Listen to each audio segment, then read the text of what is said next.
Hey guys, tonight we're stepping back in time to an era when the moon wasn't just a silver disk in the sky, but a watchful, cold eye over a land steeped in legend and raw, unfiltered fear. You're on a lonely dirt path in ancient China, the air thick with the scent of damp earth and wood smoke. The only sound is the rustle of dry leaves under your worn sandals, and the distant, mournful cry of a bird you can't quite place. You've been walking for days, and your mind, weary and half asleep, starts to conjure things out of the shadows, the tales of the old storytellers, the ones about creatures with more than one tail. Seem a little too real out here, let's be honest. In this world, without a cell phone, GPS, or even a decent pair of boots, you'd probably be a snack for a badger in like an hour. So, before you get comfortable, take a moment to like the video and subscribe, but only if you genuinely enjoy what I do here. If you're listening from a far-flung part of the world, go ahead and drop your location and the local time in the comments. It's always wild to see where these stories find you. Now, dim the lights, maybe turn on a fan for that soft background hum, and let's ease into tonight's journey together.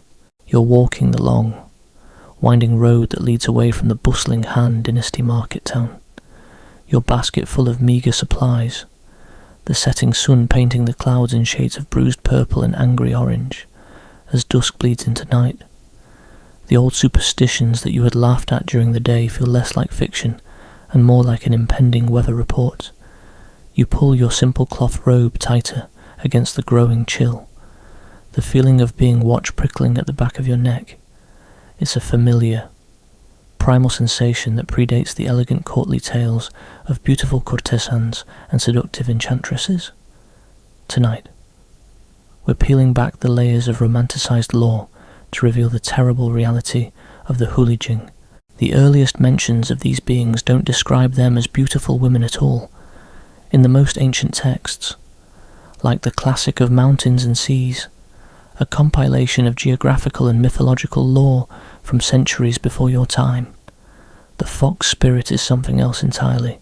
It's a creature of raw, untamed nature, an omen. You can almost see it in the low, tangled undergrowth beside the path, a form moving just beyond the reach of your peripheral vision. It's not graceful or alluring. It's something hunched and misshapen. A fox. Yes, but not like any you've seen before. It has 9 tails, a startling number that seems to defy the laws of nature, and the sound it makes is more like a wailing infant than a wild animal. This is the original Huli Jing, a harbinger of doom. Imagine a peasant family, toiling in the fields, their lives a constant struggle against drought and flood. One night, a commotion on the hill draws their attention. They see it, a 9-tailed fox, its fur a sickly yellow, its eyes like burning coals. The sight isn't a curiosity, it's a death sentence. To them, the creature isn't a demon to be fought, but a manifestation of cosmic imbalance. The appearance of the 9-tailed fox, in these early tales, signals a coming age of war, a time of famine, or an epidemic that will sweep through the land and leave entire villages as empty shells. You feel a wave of unease wash over you as you imagine this scene. It's a different kind of fear from the one you feel watching a modern horror movie. This is the fear that comes from a lack of control, the understanding that the universe itself has decided to turn its back on you. The ancient Chinese worldview wasn't about individual heroes fighting singular villains. It was about a harmonious balance between heaven, earth, and humanity. The Huli Jing was a glitch in that system, a symptom of a world gone wrong. Historians still debate whether the stories of these early, monstrous fox spirits were a way for ancient Chinese chroniclers to explain natural disasters or political turmoil, or if they were genuinely held beliefs in a pantheon of terrifying spirits. Either way, the message was the same when the 9-tailed fox appears. Things are about to get really bad. Like, stock up on canned goods. Bad. But instead of cans, it's just fermented cabbage and a prayer. As you walk, The narrative shifts from a cosmic omen to something more personal, yet still horrifying. You find yourself in the story of a young man, a nobleman's son, whose family is at the height of its power. He's betrothed to a beautiful girl. His future is secure, and life seems perfect. But one day, while hunting in the woods, he stumbles upon a small, whimpering fox. It looks injured, and in an act of kindness you would never do, remember. You're not surviving this. He takes it back to the estate and cares for it. The fox, however, is not what it seems. It's a spirit, a minor one, but with an insatiable hunger for the life force of others. The young man's health begins to fail. He grows pale, thin and lethargic. His vibrant spirit seems to be slowly siphoned away. The fox, meanwhile, grows sleeker, its fur a richer brown, its movements more fluid. The family calls in doctors, priests and exorcists, but none can find the source of his illness. You can almost smell the medicinal herbs boiling in the family kitchen, a bitter, useless fragrance. It's a slow-motion horror show. The fox is a parasite, a living representation of a common lesser-known detail about early Huli Jing. They weren't just temptresses. They were often simply predators, feeding on human vitality to grow stronger. This wasn't about sex or manipulation. It was about survival at the expense of another. You might think, well, why didn't he just kick the fox out? But in their culture, you didn't just abandon an injured animal you'd committed to helping. That's how they get you. They weaponize your compassion. The story continues, and you feel the creeping dread of the young man's family as they watch him waste away. One night, his father, a practical man, notices something strange. The fox, normally sleeping quietly by his son's bed, is gone. He follows a strange, almost luminescent trail of paw prints outside and sees the fox standing under the full moon, its body pulsating with a faint, greenish light, its tail, a single tail when he brought it home, has split. It now has two. A chill goes down his spine. The creature isn't healing, it's growing. The father, in a panic, rushes back and tries to warn his wife, but by the time he gets there, their son is dead, a shrunken, lifeless husk on the bed. The fox, of course, is gone, having absorbed enough life to gain another tail and move on to its next victim. You feel a profound sadness, mixed with a healthy dose of "I told you so." This is the core of the earliest Huli Jing stories, the terrifying idea that even a small act of kindness could invite an ancient, life-sucking evil into your home. The fox spirit was a force of decay, a supernatural illness that could bring down an entire family, not with a bang, but with a slow, agonizing fade to black. You might think of it as the ultimate cosmic grifter, taking what it needs without any regard for the host. And it's not even a particularly charming grifter. It's just a fox that's decided your soul looks tasty. As you walk further down the path, the moon now high in the sky, you consider the progression of these tales. The earliest ones are brutal and straightforward. The fox is a monster, a parasite, an omen of doom. There is no romance, no subtle seduction. It's a tale told by a shivering grandfather to a wide-eyed child, a warning about the wildness that exists beyond the village walls. It's the kind of story that makes you pull the blankets up to your chin, even if it's the middle of summer. This is what you would have been told if you were born in that era. You would have been taught to fear a fox with too many tails, not to be entranced by it. This early history lays the foundation for everything to come. It's the raw, unrefined ore from which the later, more complex myths would be forged. The idea that a creature could transform, that it could absorb the essence of humanity, is central to the very nature of the Huli Jing. The difference is that in these early stories, the transformation is purely physical and parasitic. You don't fall in love with it. You are drained by it. It doesn't offer a trade, it simply takes. The horror is in the lack of a bargain.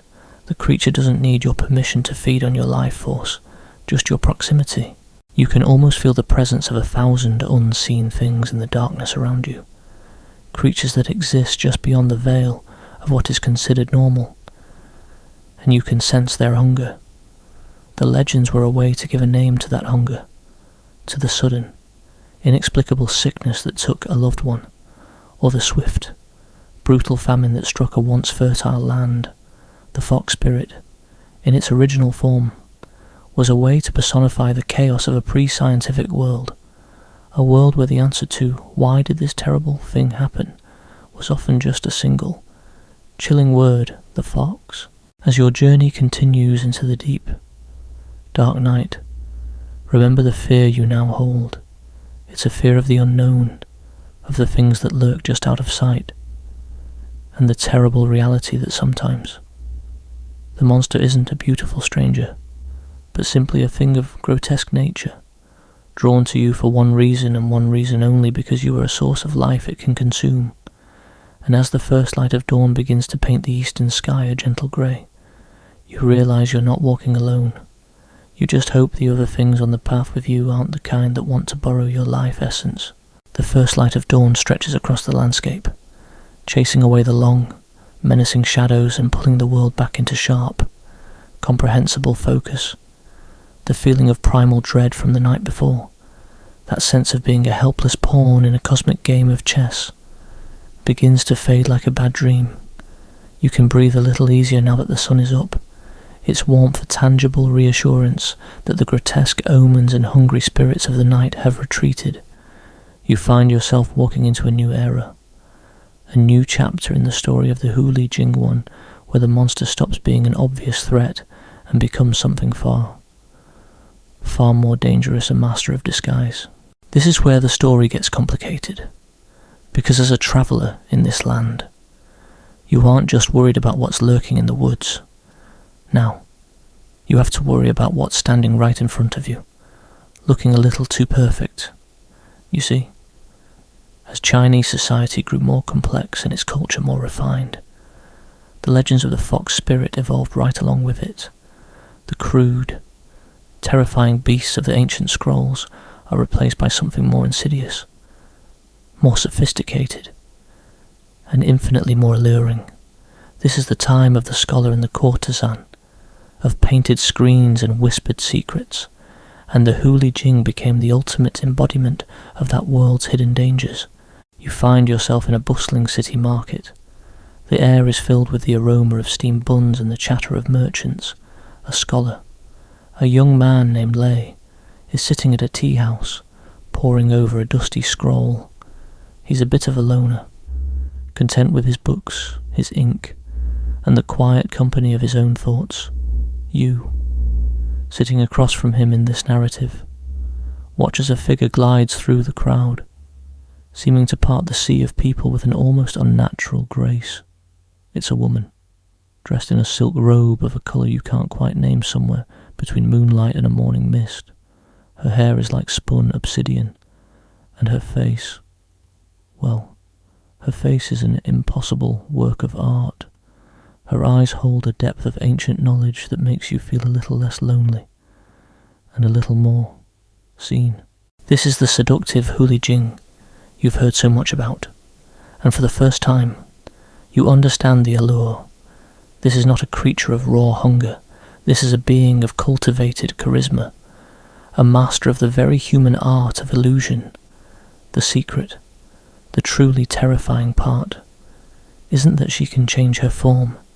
It's that she can do it so well that the illusion is more real than reality itself. The fox spirit's power isn't in a raw, physical form anymore. It's in the ability to create a lie so beautiful that you want to believe it, even if a small, rational part of your mind is screaming, "Run." The woman approaches Lei, her voice a soft melody. She speaks of poetry and philosophy, and she knows his favourite passages from the classics before he even mentions them. She doesn't just charm him, she reflects his deepest desires back to him, making him feel understood in a way he never has before. You're watching a master at work, not with fangs and claws, but with words and an impossibly beautiful smile. The common historical fact here is that the tales of these seductive Huli Jing became wildly popular during the Tang and Song dynasties, often appearing in collections of short stories that captivated the court and the common folk alike. The fox spirit was no longer just a figure of folk tales. It was a literary archetype, a way to explore the dangers of desire and the fragility of the human heart. As the scholar falls deeper under her spell, you notice the subtle, unsettling things that hint at the illusion. Her movements, while graceful, are just a little too fluid, a little too precise. She never seems to blink, and when the light catches her eyes, for the briefest moment, they seem to shimmer with a fox-like gleam. You notice she never actually eats or drinks the tea in front of her. She just gestures with a long, slender finger, the steam rising from her cup in a perfect, unbroken spiral. It's almost as if her very presence is an act of spiritual consumption. And the physical world is just a stage. It's like a perfect Photoshop job in real life. But instead of hiding acne, she's hiding a 9-tailed fox. And here's a lesser-known detail that makes this even creepier. The Huli Jing didn't only transform into beautiful women, they could also take the form of wise old men, handsome scholars, or even animals to gain trust or gather information. The seductress is just the most famous form. The real power is the ability to assume any form and present it as the truth. A fox spirit could be your kind neighbour, your wise old mentor, or the cute little kitten you took in from the rain. They could wear any face to get what they wanted. You're trying to figure out if it's a fluffy pet or a cunning seductress, but you discover the fox spirit's true power lies in its ability to master the art of illusion. Scholars and folklorists still debate whether the shift from grotesque monster to seductive temptress reflects a change in societal anxieties from fear of natural disaster to a deeper, more psychological fear of human deceit and the destructive power of desire. Maybe as the world became more stable, people began to look inward for their fears. The enemy was no longer the unpredictable natural world, but the unpredictable human heart and the lies we tell ourselves.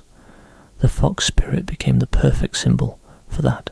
As the days turn into weeks, you watch Lei's life become consumed by this woman. She encourages him to abandon his studies, to spend his money on lavish gifts, and to neglect his duties.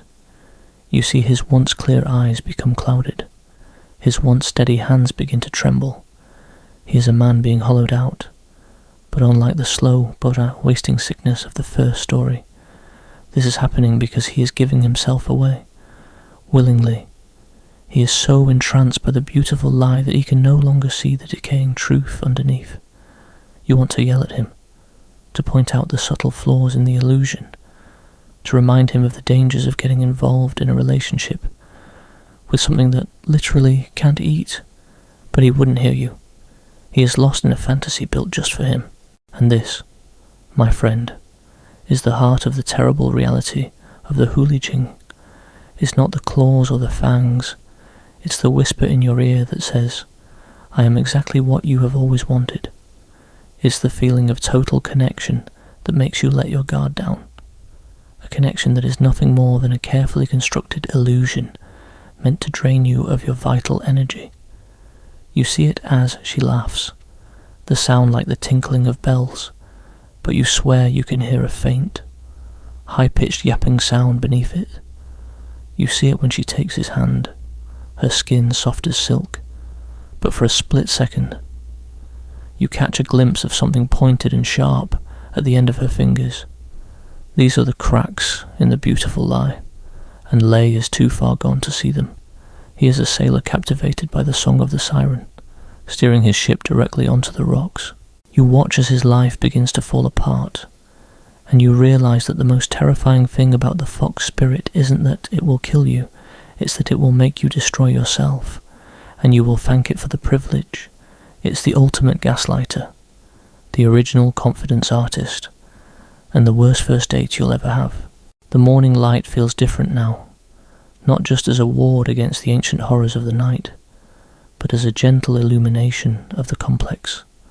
fragile world of humanity, the sun warms your shoulders, and you find yourself leaving behind the cold, transactional horror of the parasitic fox spirit. We're stepping into a new kind of story now, a more melancholy and poignant one, where the fox spirit isn't just a monster or a master of deceit, but a creature caught between worlds, searching for something as simple and profound as belonging. This is where we explore the human condition and the fox's heart. You're in a different village now, a small, quiet place nestled in the mountains where the people are insular and cautious. The air smells of pine and a recent rain. You find yourself walking in the footsteps of a young woman named May. She is a solitary soul, a weaver by trade, known for her beautiful patterns but also for a quiet strangeness that makes her an object of whispered gossip. She lives on the edge of the village, her only companions the rustling of the bamboo grove and the silent loom in her cottage. May is lonely, a feeling you understand as a traveller who has been on the road for so long. One evening, as a storm begins to gather, May hears a series of whimpering cries from the forest. Against her better judgment, and against every instinct that has kept you alive in this story so far, she goes to investigate. You watch her push aside a curtain of dripping leaves and find a small, injured fox cowering beneath a root. It is not the monstrous creature from the earliest legends, nor is it the impossibly beautiful temptress. This fox is scruffy and small, with matted fur in a limp, and most notably, as you count its tails, you find it only has 3. This is a crucial, lesser-known detail about the mythology. The number of tails a Huli Jing has is directly tied to its age, wisdom, and power. A single-tailed fox is often just a wild animal with a spark of spiritual energy, while a 9-tailed fox is ancient and nearly godlike. This 3-tailed fox is young, a novice, a spiritual teenager who hasn't yet learned the full extent of its powers or the cynical lessons that would turn it into a predator. May, seeing only a vulnerable animal, brings it back to her cottage and tends to its wound. She names it Lao San, a simple, familiar name. What follows is not a tale of consumption or seduction, but of a quiet, growing friendship. The fox, Lao San, doesn't try to drain her life force. Instead, it becomes her silent companion. It follows her on her trips to the stream for water, a soft shadow in the woods. When the village boys try to bully May on the path, Lao San's 3 tails puff up in a show of bravado, and a low growl from the bushes is usually enough to send them scurrying away. The fox is not seeking power from her, it is protecting her. It is seeking something far more complex. Friendship and acceptance. It's like a slightly better version of that weird-looking cat you find in a dumpster that ends up being your best friend. As months pass, the fox's powers grow stronger, and its desire to bridge the gap between their 2 worlds becomes almost palpable. You watch as Lao San begins its clumsy attempts at transformation. It starts with simple things, a fleeting human-like smile on its foxy face, the ability to mimic a few words in a raspy voice. You see it try to stand on its hind legs and fail comically, its form wavering between fox and something vaguely humanoid. It's like it saw a human for 5 minutes and then tried to build one from memory. The illusion is not meant to deceive, it's a desperate, fumbling effort to connect. One night, May finds Lao San standing in her doorway in a wavering semi-human form. It's a young man, but his features are too sharp, his eyes too bright, and his ears are still pointed and foxy. He's not beautiful like the spirits in the old tales. He's earnest and a little bit pathetic, and you feel a lump in your throat as he speaks to her. His voice still a little too much like a yip. He wants to be a person, not to trick her, but to be with her, to sit beside her on the loom and truly share her life. He has seen her loneliness and he wants to ease it, a desire so purely human it's almost ironic. This brings us to a common historical fact about the Huli Jing, the concept of a fox spirit forming a genuine, compassionate bond with a human is a recurring theme in later Chinese folklore. These stories are a subversion of the original myths, often serving as moral fables or romantic tragedies. They're a way for storytellers to explore the idea that goodness can exist in the most unexpected places, and that the line between human and monster is not as clear as people might think. The tragedy in these tales is not that the fox is a monster, but that the human world has no place for it. The villagers, seeing May with a strange companion who appears only at night, become suspicious. They spread rumours of black magic and witchcraft. May's solitude becomes her prison, and the very connection she has sought with Lao San is what makes her an outcast. You watch as she tries to hide him, as they create a small world for themselves in the cottage, a world that is destined to be shattered. Scholars and folklorists still debate whether these more sympathetic tales were a form of social commentary, a way to question the rigid class structures and expectations of ancient China by showing a monstrous outsider capable of more kindness than a human. The fox spirit, in this form, becomes a metaphor for anyone who is marginalized or misunderstood, who simply wants a place to belong but is rejected by a world that values conformity over compassion. Lao San's desire to become human is not a desire for power, it is a desire for permanence, to be a part of the world he has grown to love, but the human world is not so accommodating. One day, a travelling exorcist arrives in the village, a man whose sole purpose is to hunt down creatures like Lao San. The villagers, scared and superstitious, immediately point him in May's direction. You feel the knot of dread tightening in your stomach as you realise that the kindness between May and Lao San is about to be punished. The world outside their little cottage cannot comprehend their relationship. It sees only the monster, not the heart. The story ends on a heartbreaking note. Lao San, using what little power he has, creates a diversion to lead the exorcist away, giving May a chance to escape. He could have abandoned her, could have fled, but his love for her is more powerful than his own instinct for survival.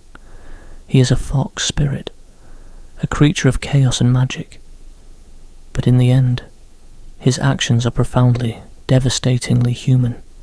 He sacrifices himself for the one person who saw him not as a monster, but as a friend. You've left the misty mountain village and its heartbreaking tale behind, and the road has led you now to a different kind of solitude. We're in the quiet, dust-filled study of a scholar named Ling. You are him. You are surrounded by precarious stacks of scrolls and the faint scent of old paper and ink. The world outside your window is a blur of seasons you barely notice, and your days are a monotonous cycle of reading, writing, and the gnawing frustration of intellectual stagnation. You've been studying for years, chasing a breakthrough in your understanding of the world, but the answers seem to be forever just out of reach. Your ambition is a cold, lonely fire in your chest. One night, as you are once again poring over a difficult text, the candlelight flickers, and a figure seems to materialize from the shadows in the corner. She is a woman of breathtaking beauty, but not in a simple human way. Her silk robe seems to shift and flow in a way that defies logic, and her eyes, dark and bottomless, hold a library of knowledge you can feel just by looking at them. She doesn't introduce herself with a name, but with a simple, seductive promise. You seek answers, little one. I can give them to you. I can give. This is a different kind of encounter, and a different kind of Huli Jing. This one isn't a parasite or a friend. She is a sorceress, a being who trades in the currency of secrets and power. Her true power lies in her command of knowledge and her ability to weave a narrative so compelling, you'd give up everything to be a part of it. This is a twisted love story, where the relationship isn't based on physical attraction or emotional connection, but on a shared, intellectual hunger. You, the lonely scholar, are a perfect target. She sits across from you, and with a mere gesture, the words on your scroll rearrange themselves into a new, brilliant form. She explains ancient philosophies in a way that makes your years of study feel like a child's game. She speaks of forgotten histories and celestial alignments, and every word she utters is a sip of a forbidden, intoxicating wine. The deal is unspoken at first, a slow-burning transaction. You give her your time, your focus, and your quiet devotion, and she gives you knowledge that no mortal could ever possess. This is where the common historical fact comes in stories of scholars and fox spirits forming a bond based on a shared pursuit of knowledge, were a popular genre in Chinese literature. These tales often explored the dangers of intellectual ambition and the fine line between genius and madness. Your life becomes an endless night with her. The sun rises and sets outside your window, but you no longer notice it. Your friends and family are forgotten. The world shrinks to the size of your study in the ethereal presence of this sorceress. You're not being drained of your life force in a simple way. You're being drained of your humanity, slowly and completely. Your love for her is not a human emotion. It's an addiction to the mental clarity and power she provides. She is the ultimate study partner. Showing up with more than just coffee, she shows up with ancient, cosmic secrets. And here's a lesser-known detail that makes this even more unsettling.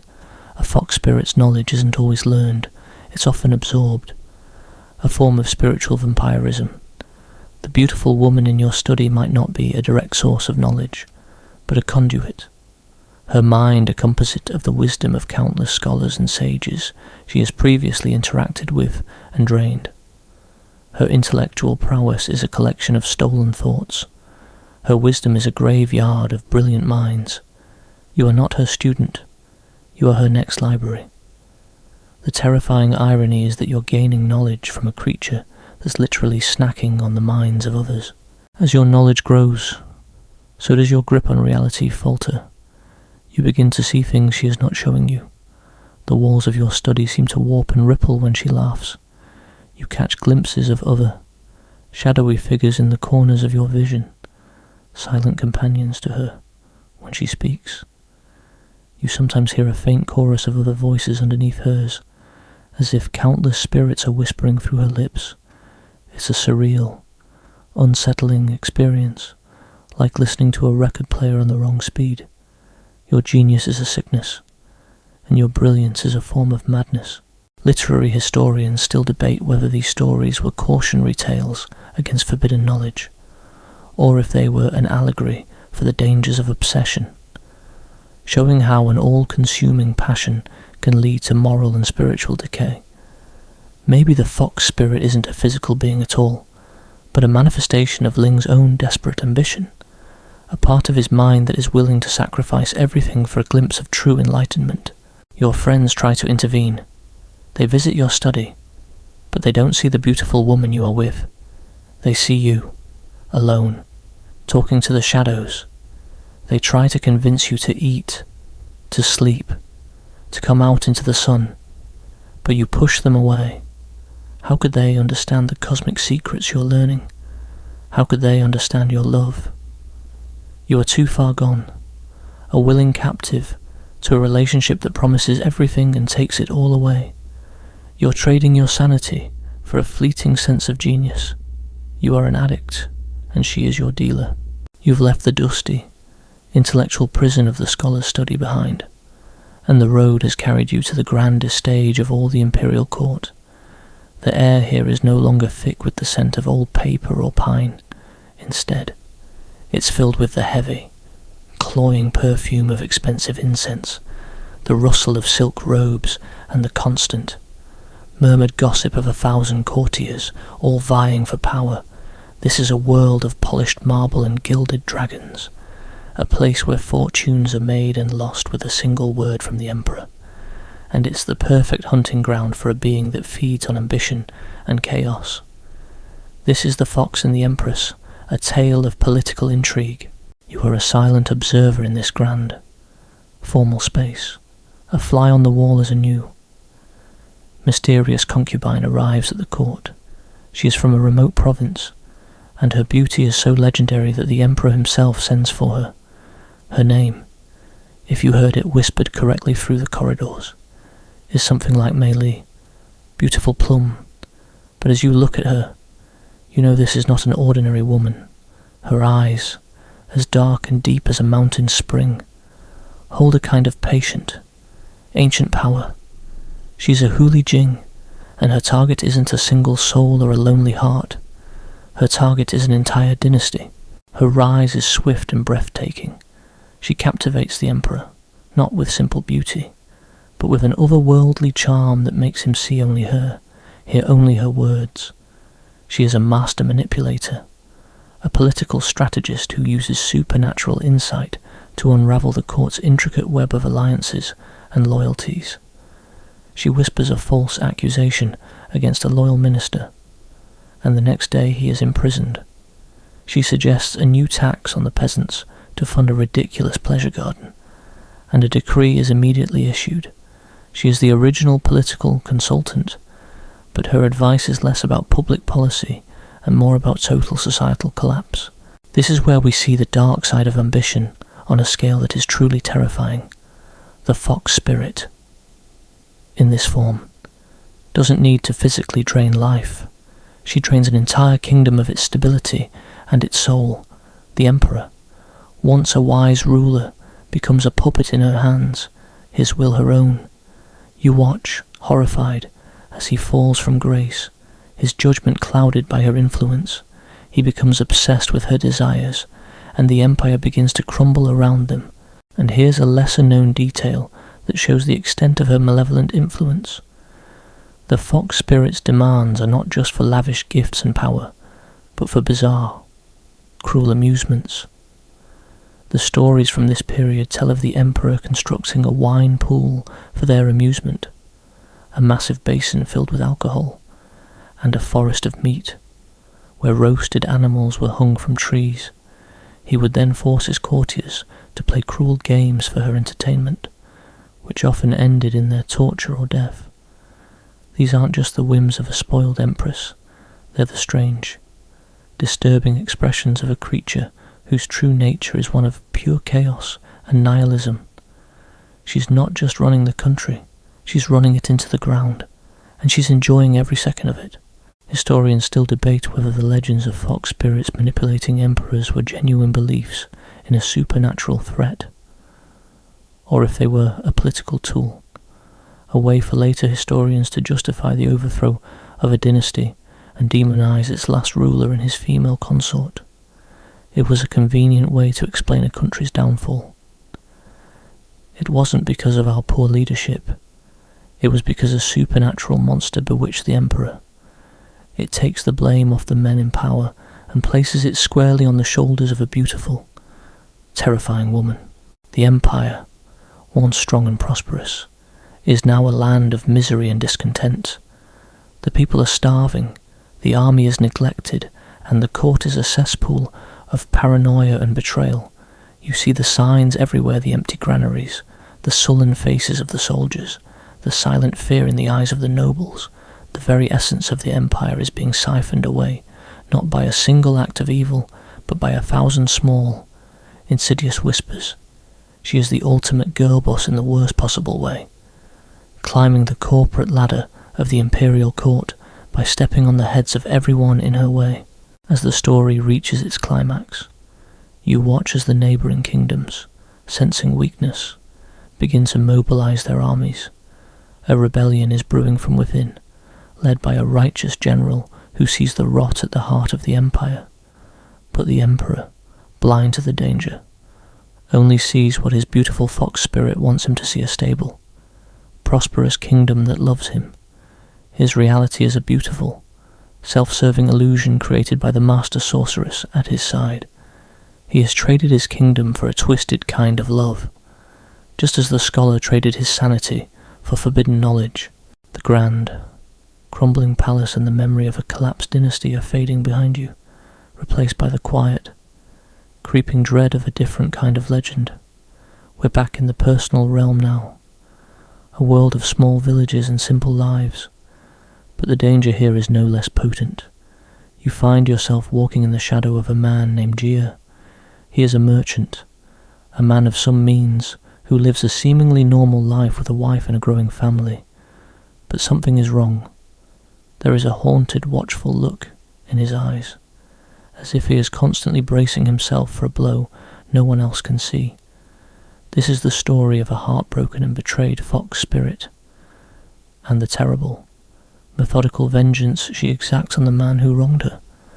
This is the fox's revenge, a haunting and vengeful legacy. Jia once had a relationship with a Huli Jing.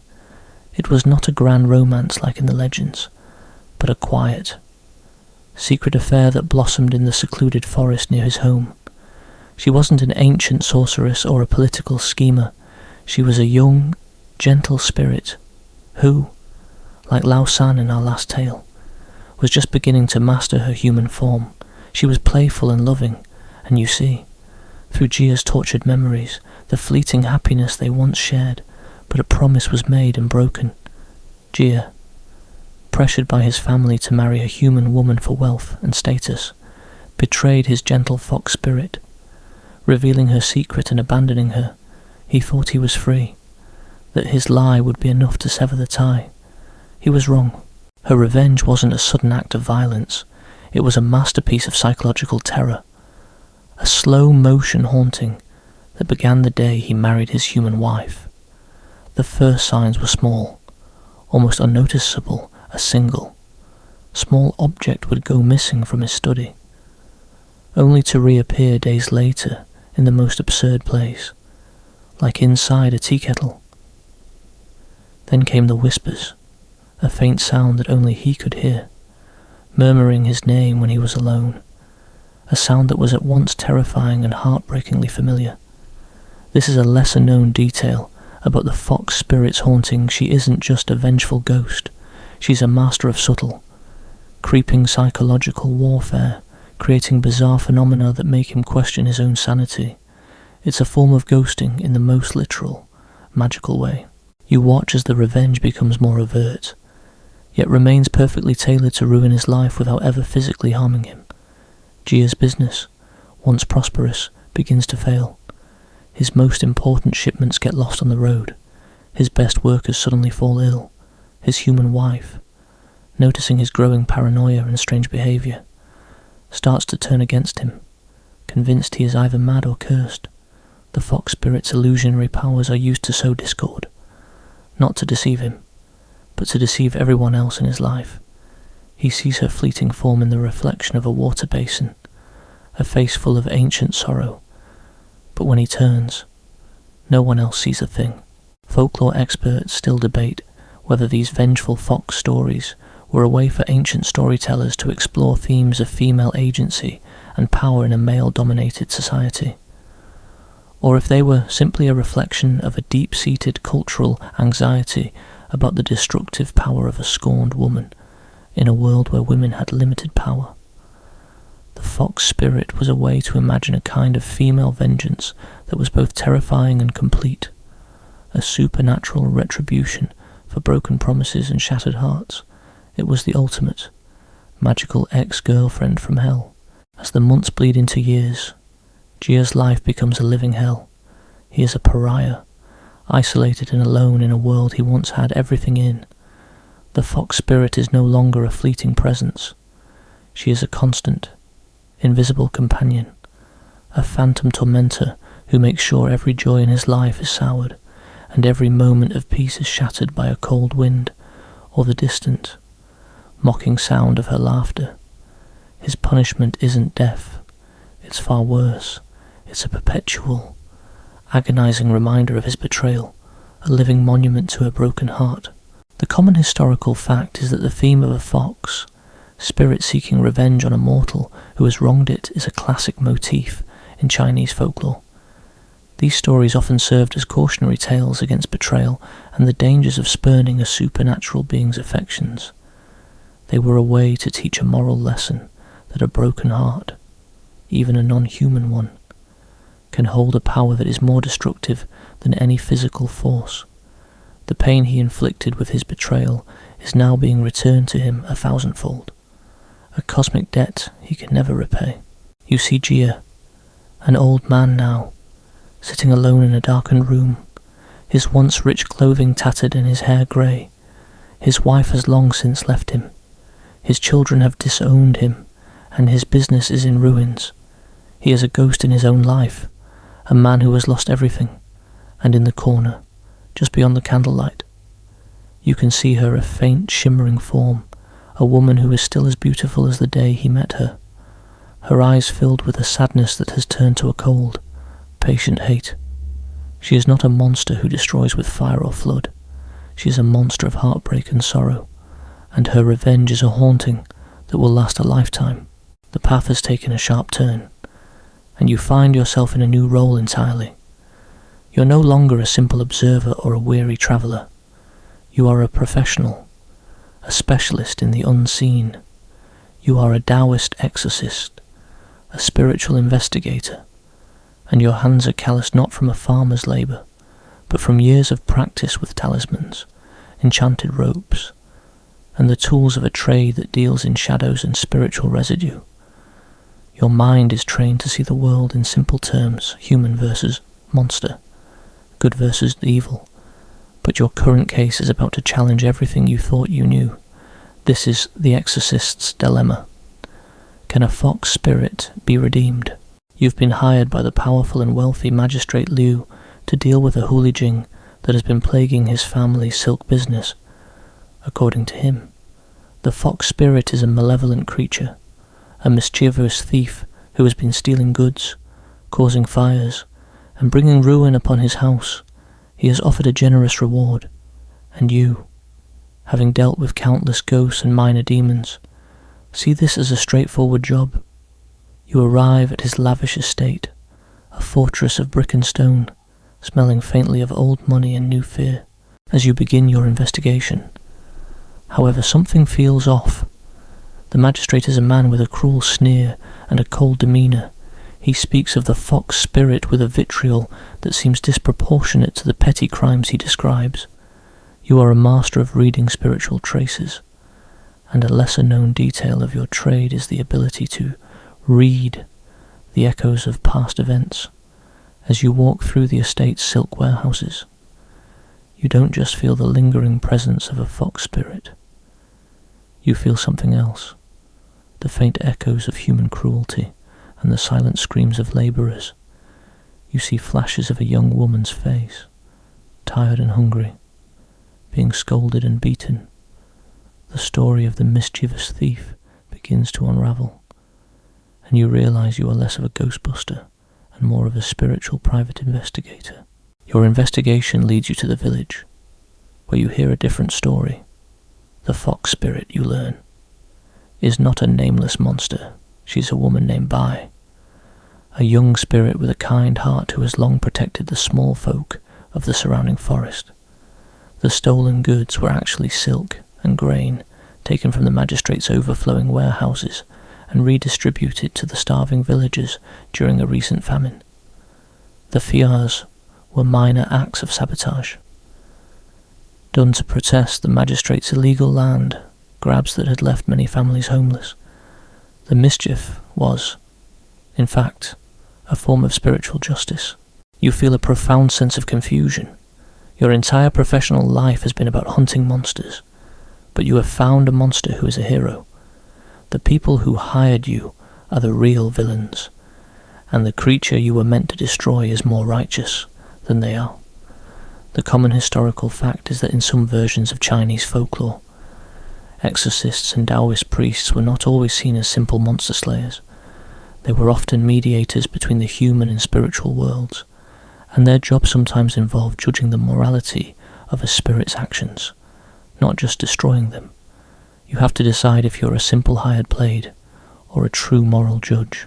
Scholars still debate whether the character of the moral exorcist in these tales was a way to reflect the growing influence of Confucian and Buddhist ethics on Chinese society, or if it was a narrative device to make the Huli Jing a more complex, sympathetic figure.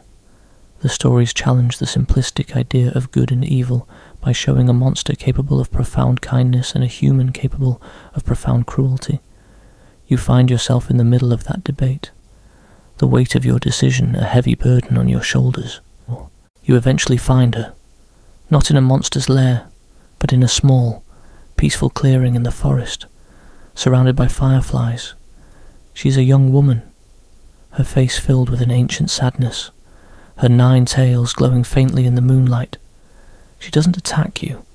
She simply looks at you with weary eyes, as if she has been expecting you, her spiritual bounty hunter. This is the moment of your confrontation, not with a monster, but with a living moral quandary. You stand there, your enchanted sword still at your side, your talismans in your hand, and you begin to question everything. The magistrate's greed, the villager's suffering, the fox spirit's selfless acts, all of it has led you to this moment. You came here to hunt a monster, but you have found a righteous rebel. Your job is to destroy her, but your heart tells you she is the one who should be saved. Your moral compass is spinning like a broken top, and you realize you've accidentally become the magical lawyer for the very being you were sent to eradicate. The serene, firefly-lit clearing and your moral dilemma vanish in a flash of static.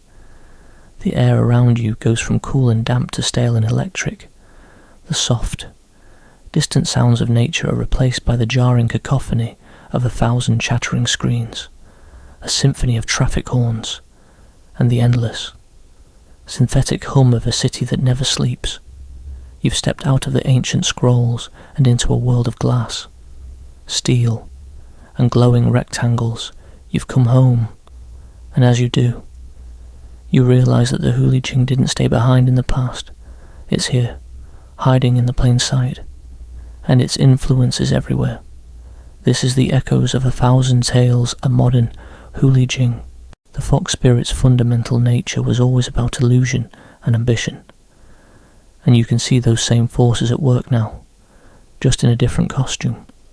Take a moment to look at your phone, that carefully curated feed of smiling faces, perfect meals, and breathtaking vacations. That's the modern-day fox spirit's illusion. The seductive temptress of old is now an Instagram influencer, a master of a convincing lie. She isn't draining your life force, but she is draining your emotional energy, making you feel inadequate and empty in the face of her manufactured perfection. You, a traveller from a world where a monster's lie was at least tangible. Now, see that we willingly consume 1,000 digital lies a day, all of them beautiful, and all of them just as hollow. And what about the Empress from our story, the one who used her charm to topple a dynasty? Her ambition and her power are still alive.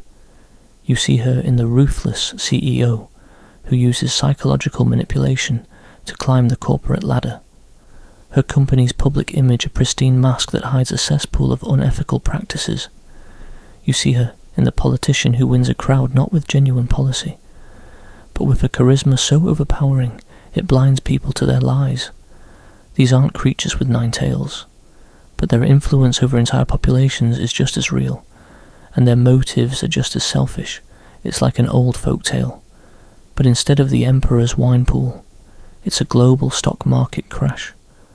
The scale has changed, but the monster is the same. A common historical fact is that the Huli Jing has had a massive influence on modern East Asian pop culture, appearing in countless anime, movies, and video games. It's no longer a feared monster, but a beloved character, a symbol of playful mischief, or a powerful, benevolent spirit. We've stripped away the primal fear and the nuanced tragedy to leave behind a cute, marketable aesthetic. The fox spirit is now on t-shirts, in video games, and in our entertainment. Its teeth filed down to a harmless charm. It's been tamed, commercialized, and turned into something you can consume. And here's a lesser-known detail that is maybe the most unsettling of all. We have so thoroughly absorbed the fox spirit's archetype that we've begun to create our own. Think about the trend of Varvan, fox girl, makeup, or the online personas that people adopt, or the way we use social media to present a version of ourselves that is both more and less than we truly are. We are all, in a way, becoming our own version of the fox spirit, crafting beautiful lies and trading in curated illusions. We aren't hunting a monster anymore. We are the monsters. In our own small, social media addicted way, psychologists and cultural critics still debate whether the continued fascination with the Huli Jing archetype is a reflection of a deeper societal anxiety about authenticity and the growing chasm between our public image and our true selves in a world of filters and carefully edited photos. We live in a constant state of spiritual masquerade, terrified that the person we present to the world is not the person we truly are. The fox spirit has become the perfect metaphor for this modern dilemma. As you sit here, you can feel the echoes of 1,000 tales around you. You've seen the raw, ancient terror. You've seen the psychological manipulation. You've seen the profound loneliness. And now you see it all around you, reflected in the glowing screens and the carefully constructed personas of modern life. The Huli Jing is not a creature from a bygone era. It's a part of our collective unconscious, a symbol of our desires, our fears, and the complex, beautiful lies we tell ourselves every single day. The noise of the modern world recedes into a low, distant hum, and the harsh, bright lights fade. You find yourself standing in a place that feels ancient and timeless, a high mountain top where the air is thin and crisp, and the clouds settle in the valleys below like a soft, white blanket. The only sound is the gentle, steady whisper of the wind, and in this stillness, the simple narratives of good and evil that we've been following start to unravel. The Huli Jing is not just a monster, a metaphor, or a pop culture icon. It is a living embodiment of the very universe, and you are about to witness the fox and the Tao, a philosophical dance. Look around you. You see the mountain, a solid, unmoving form yin, and you see the wind, an invisible chaotic force that carves it yang. In this simple balance, you begin to understand the fox spirit. The fox, by its nature, is a creature of shadow and the moon, of hidden caves and secret paths pure yin. Its true form is concealed, its power is subtle, and its presence is a quiet secret, but its ability to transform into a beautiful human, to step into the light and interact with the world of order and form, is its yang. The fox is a perfect expression of the two forces, an endless, fluid dance between what is and what appears to be. The stories we've told, the terror, the tragedy, the politics, all of it is a part of this cosmic dance. The fox spirit introduces chaos into an ordered world. It disrupts a family's peace, a scholar's sanity, an empire's stability. It acts as a force of nature, a spiritual earthquake that shatters stagnation. But in Taoist philosophy, chaos is not inherently bad. It is a necessary catalyst for change. The old must be broken for the new to emerge. The fox doesn't destroy for the sake of destruction. It destroys to make way for a different kind of order, one that is more in tune with the natural flow of the universe. It's like your life plan, a beautiful, chaotic mess that somehow makes sense in the end. This is a common historical fact about how the Taoist religion influenced the perception of mythical creatures. They weren't seen as simply good or evil, but as parts of a larger, amoral cosmic system. The fox spirit wasn't a monster to be destroyed, but a force to be understood. A creature that embodied the very principle of going with the flow in the most extreme way possible. And here's a lesser-known detail that makes this even more profound. In ancient beliefs, a fox's 9 tails were not just a symbol of power, but of spiritual enlightenment, a creature reaching a godlike state of being. The number 9 was often associated with completeness and eternity. So, when a fox spirit gains its 9th tail, it is not just becoming stronger, it is completing its spiritual journey, moving beyond the human realm and becoming one with the very principles of the cosmos. Its journey is a reflection of the human journey, a slow, arduous path toward understanding and enlightenment. Just with more tails, philosophers and religious scholars still debate whether the Taoist perspective on the fox spirit was a form of spiritual appropriation, turning a creature of ancient shamanic belief into a philosophical teaching tool, or if it was a genuine attempt to integrate a chaotic natural force into a structured worldview. Either way, it shows a culture grappling with the messy, unpredictable nature of life itself. The fox is a beautiful and terrifying representation of that messiness. You stand there, a small figure on a high mountain, and you feel the weight of this new understanding. The terrifying creatures we've met, the parasite, the trickster, the politician, the vengeful ex, were never truly evil in the way we understand it. They were simply being what they were meant to be, forces of transformation, pushing against the order of the human world. They were an expression of the Tao itself, a part of the endless cycle of death and rebirth. The real horror isn't their malevolence. It's the beautiful, terrifying indifference of a universe that doesn't care about our small human stories of right and wrong. It simply exists. And the fox spirit is a part of that existence. The road has come to an end. You've walked through ancient forests, crowded markets, opulent palaces, and the cold, unfeeling landscape of the modern world. You've been a frightened traveller, a hopeful lover, a heartbroken victim, a philosophical observer, and a weary exorcist. All of these paths, all of these stories, have led you to this single point, a quiet clearing in the moonlight where the journey concludes. It is here that we must ask ourselves, having seen all its forms, what is the true legacy of the Huli Jing? The terrible reality of the Chinese fox spirit is that it was never just one thing. It was a mirror, and each story we've explored was a different reflection. It was the primal fear of the unknown, a grotesque omen that embodied the chaos of a world before science. It was the seductive trickster, a beautiful lie that whispered to our deepest desires and promised a life of false perfection. It was the tragic figure, a lonely outsider who simply wanted to belong, and whose heart was more human than the hearts of the humans who cannot it out. It was the intellectual sorceress, the embodiment of our own ambition and our willingness to sell our sanity for a flash of genius. It was the political empress, a symbol of our anxiety about power and our need to explain away a nation's downfall. And finally, it was the philosophical concept, a living embodiment of the Tao, of the beautiful, necessary chaos that fuels the cycle of life itself. This is the enduring power of the fox spirit. It has evolved over millennia to reflect our changing anxieties and aspirations. A common historical fact is that the Huli Jing is one of the most enduring and adaptable figures in Chinese folklore, having shifted from a terrifying monster to a beloved character in modern media.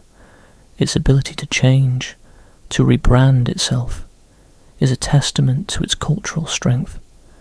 We can still see it today, in countless video games, movies, and stories. A symbol of mischief, grace, and ancient power. It's like the ultimate cultural influencer, always finding a way to stay relevant. And here's a lesser-known detail that brings its journey full circle. Ancient beliefs held that a fox spirit, upon reaching its 9th tail, could become immortal and ascend to a celestial realm, completely transcending the human world it once tormented. It is a creature that begins in the dirt, a parasitic monster, and ends in the stars. A godlike being, its path is a cosmic one, and its journey is a story of total transformation. A quiet power that moves from the shadows to the heavens. After all we've been through, it makes you wonder if we should be scared of foxes, or if we should be asking them for a job. Cultural historians still debate whether the continued evolution of the Huli Jing is a sign of its cultural strength, or if it has simply become a blank slate onto which each generation projects its own anxieties and aspirations. Perhaps the fox spirit has no inherent meaning at all, and its power is simply its ability to hold whatever meaning we choose to give it. The fox spirit is both everything and nothing at all, a quiet emptiness that whispers our own deepest fears and desires back to us. As you stand here at the end of the path, you feel a final, cold breeze sweep over you. You are no longer just listening to a story, you are a part of its legacy. You have seen the dark side of a creature whose true nature is one of beautiful chaos, and you have seen the human face of a monster who was just trying to find a place in the world. The journey is over, but the question remains, were these stories ever just stories to begin with, or were they a way for an ancient culture to give a name to the inexplicable, to the lies we tell and the betrayals we suffer, to the ambitions that consume us and the quiet power of a world that lives just beyond the edge of our sight? You turn to look back down the path you've travelled, but it's gone. The world of the legends has melted away, and you are left with the silence, the moonlight, and the thought that the true terror of the fox spirit is not that it exists, but that it might have been here all along, and you are a little bit different for having walked this path. The night is deep now, and the journey is done. The images of the fox and the empress, the scholar and the exorcist, they are soft now. Like old memories on the edge of sleep, all of the terror, all of the sadness, is fading away into the silence.